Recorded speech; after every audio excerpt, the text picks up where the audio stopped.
yeah, yeah. Yeah, yeah. No, no, no. Yeah, yeah, yeah. Yeah, yeah. Yeah, yeah. Okay. Hello YouTubers. Second take, first take, I forgot to press record. So I've already done this video once without recording it. Makes me a bit annoyed. I hope you're alright there. All over the world. I'm back to Stockholm now after a week's visit to my former hometown Luleå, where I met relatives and friends. It is a hot summer, so my brain is boiling a bit, and that may be noticed while I talk, because sometimes I can't even find the words. Anyway, I had a great time there. I mean, you shouldn't really complain about the weather, because the last couple of summers when I've been to Luleå, there's been rain, and really nothing to do there, other than stay indoors or dress for the rain. This time we've had one of the hottest summers in mankind, and driest summer. Now it's a bit more humid because of some rain, some thunder rain, but it's still very, very hot, a bit too hot for my taste. So that's why I have this sizzling fan behind me. Very nice. Very nice. I love it. Anyway, it was a nice staying there in Luleå. I met, of course, my mother, my relatives, my good friend of mine who's active here on YouTube as well, Falkis1984, and also I went out to the summer cottage and I bathed together with my cousin, and yeah, I had a great time. The journey back home was very troublesome because, well, to travel by train here is a bit it's a bit of an adventure, and this adventure, this time there was a power shortage, so the train stood still for several hours. And when I finally got home, I expected to be back home on Friday at 8 p.m. or so. I think I was at home at maybe 2:40 a.m. on Saturday morning or Saturday night. So that was quite an experience, but of course you have something to talk about later. And it's also interesting. I'm not really a social guy who likes to walk up to people I don't know and talk to them, but during such a situation where you're all stranded out in nowhere waiting for a bus who might never come, or you don't even know anything, you don't get any information, you tend to be more social than you are in other occasions. So in some sense it was a bit interesting, but I was very happy when I finally got home.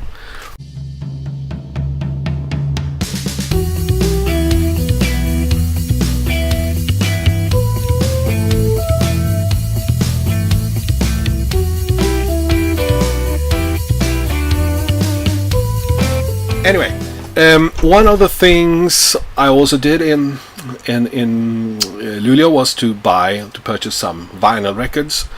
I went to the place where I usually go there, at Kronan, in it's an old, I think, army military area or whatever. And there's a guy there who sells lots of stuff, including quite good vinyl records, and I've been there many times during the years, and now it's so I went there and I bought a little pile of records here, and I thought I'm going to show them to you and talk about them. I've listened to them all by now, and I'm going to show you them in a specific order from the least interesting, or well, least favorite up until the ones I thought were best. So let's start without any more babbling now. Let's start with this one. Joey Heatherton, the Joey Heatherton album from 1972 by the American actress and I think model Joey Heatherton. Very big in the 60s, fading a bit in the 70s. Tried to have a bit of a music career. I don't think it was that successful. The album is fairly well arranged by Tommy Oliver and Tony Scotti, and we have some really good songs like Crazy, God Only Knows, Shake a Hand, Right or Wrong, I'm Sorry, and quite well sung, but not that interesting though. I mean, it's nothing special, but still very nice sleeve. Next one was with the American duo that I hadn't heard about. They're called Bunky and Jake. The sleeve looks a bit well, a bit tattered, but the record was fine. I didn't know anything about them, so they aroused my curiosity. Later, when I read about them, I found out that they had been performing together for many years, up until some years ago when Bunky, alas, passed away. It's folk, pop, not that, it doesn't really grab me. It's okay, but I mean, I feel like I have forgot what it sounded like after I've listened to it, so no, not really my cup of tea, although I thought it would be interesting. Over to another folk singer that I had never heard about, Rowan McKinnon, and her second album, Rowan Is Her Name, from 1968. She made her first album as a, I think, 18-year-old in 1963, and this is the second one. I didn't know anything about her either. I tried to look for some information about her online, of course, and I didn't find any Wikipedia entry, but I found her blog. So, and I think the last or latest entry was from April this year, so looks like she's still around, at least writing, and that's good. I can't say I was that impressed. I mean, oh no, she's fine. She's a good singer, and she plays the guitar nicely, but the whole production is a bit bland and uninteresting, at least to me. But of course, it's a matter of taste. It doesn't really grab me either, but it was interesting to find, and it's not awful, but it's okay. But another record that I feel that I had forgot what it sounded like after I'd listened. I might blame the hot weather. I'm not sure whether my brain doesn't really work properly. Okay, over to two British guitar legends, Jimmy Page and Albert Lee, and I have this album, and it's called Jimmy Page versus Albert Lee, Who Rocks It Better? ? And this is recorded at Olympic Studios at Barnes, England, 1968. This is the back of the sleeve, and this is the front of the sleeve, although it looks like it should be the other way around. It's a issue, or maybe reissue, from 2012, made by Lilith. They say it's a licensed by San Juan Music Group USA, printed in Europe by Lilith. I think Lilith is a Russian company. I've found some of the pressings before, not been too impressed, but this is alright. Some really good guitar playing though. But who rocks it better? Very difficult to say, but they both rock it very well, of course. Okay. Yeah. Next album is by a group I've never heard of. Never seen this album before. It's an American group, and the album is from 1971 on Warner Brothers, and they're called Flood, F-L-U-D-D. Not sure if that's how you propose to pronounce it, but when I read it, I want to read it with a thick northern Swedish accent, and I would call them Frud. Frud.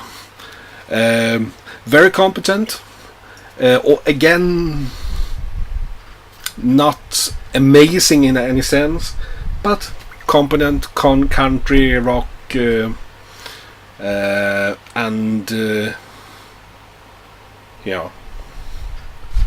well worth having, I think so. But I think the funniest thing is still the name Flood, or Flood. Okay, over to a picture disc by Jefferson Starship. I do not really buy picture discs that often because the quality can be so. This was actually quite fine. It's a picture disc on the Grunt label from 1979, and it's a very nice compilation album with Jefferson Starship's best songs. It looks nice image, same image on both sides. I realized I didn't have anything by Jefferson Starship before, so I thought, well, why not? I mean, I like Grace Slick. I have some of her early stuff on record before, and I might have something by Jefferson Airplane. Not sure, might have, but not by Jefferson Starship. So bought it, liked it, and the sound for being a picture disc, it was all right. Okay, over to one of these lovely soul girls from the United States, Melba Moore. I've shown records with her before. I think I have her two first albums, or her first album, or is it her second maybe? Not sure, but I have an early album with her and also a live album. And this is a later album. It's more disco than soul. On the Buddha label, and even though I prefer the soul style, this is still quite good. Produced by Van McCoy, and I'm trying to find more records with Melba Moore because, well, she's both a very good singer and she's very attractive as well. I have to say that. Melba Moore.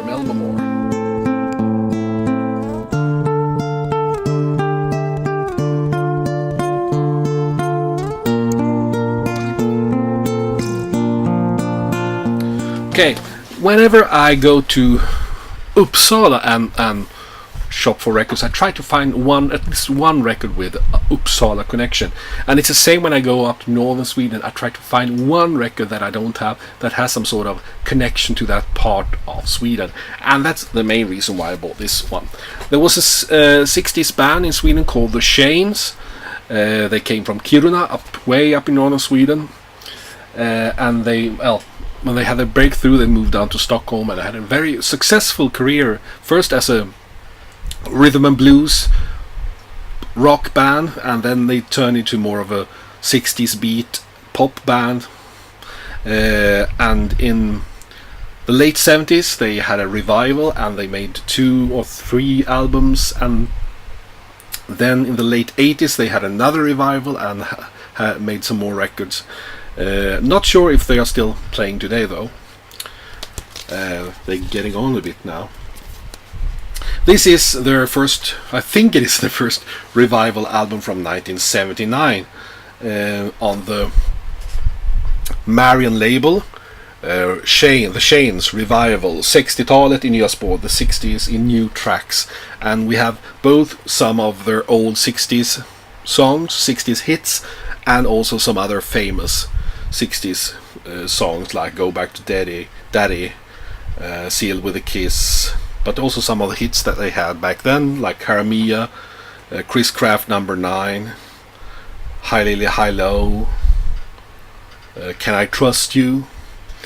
So this is like a Northern Sweden connection album, and I listened to it and it's very good. It's very good.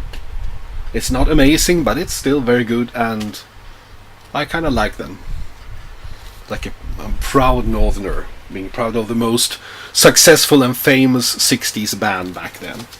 Okay, let's move on. Oh yeah, for a very small amount of money I managed to find the second album of Leon Russell. I found his first album last autumn, and now I found his second. This is Leon Russell and the Shelter People from 1970, I think. 71, something like that. It's not in perfect condition, but it was very cheap, and it plays through without skipping, just a bit of a crackle here and there. But I mean, so great songwriting, and I should have started listening to him earlier, because I grew up with the early Elton John that has always talked about how inspired he was by Leon Russell, and they are similar in style, but you shouldn't really say that he reminds of Elton John. It's more like Elton John, early Elton John, that reminds of Leon Russell. So, Leon Russell and the Shelter People.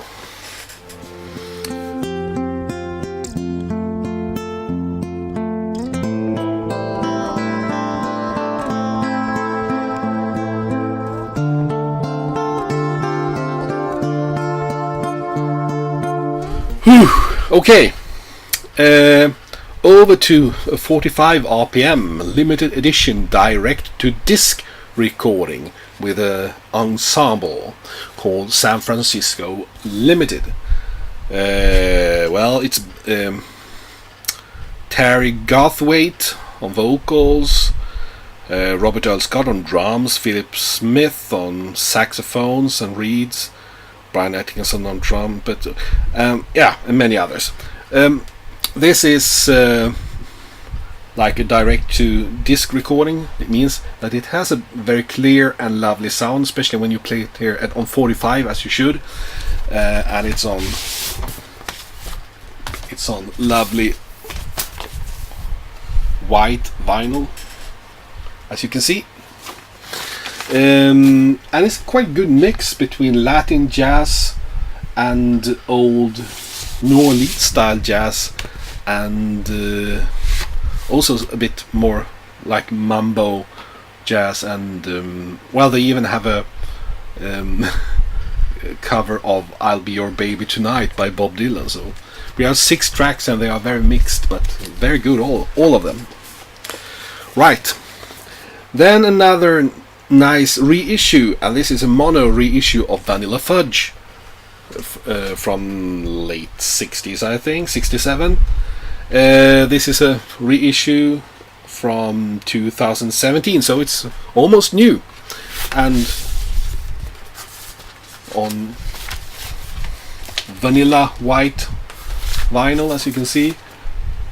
I've wanted this album for many years, but I haven't really found a good copy that was price worthy, so I thought, okay, now this quite well made reissue, and also mono reissue, thought why not, so I bought it and I liked it a lot. I'm going to check more actively for other albums with that. Okay, the last record, back to the 45s, and this is a record that I was very happy to find because I didn't even know it existed. I'm sure you're all familiar with the Peel sessions, the number of, some were played in 33 RPM, some were played in 45 RPM. Records with recordings from the John Peel radio shows, and I have a bunch of those, but I had no idea that there was the Bonzo Dog Band, the Peel Sessions album, and it's a really great recording with the Monster Mash and Sofa Head Tent, and We're Going to Bring It On Home. I've been a great fan of the Bonzo Dog Band since the early 90s, maybe late 80s, when I first heard some of their recordings, when I started exploring the people around both Beatles and Monty Python. Like they are the connector between those two.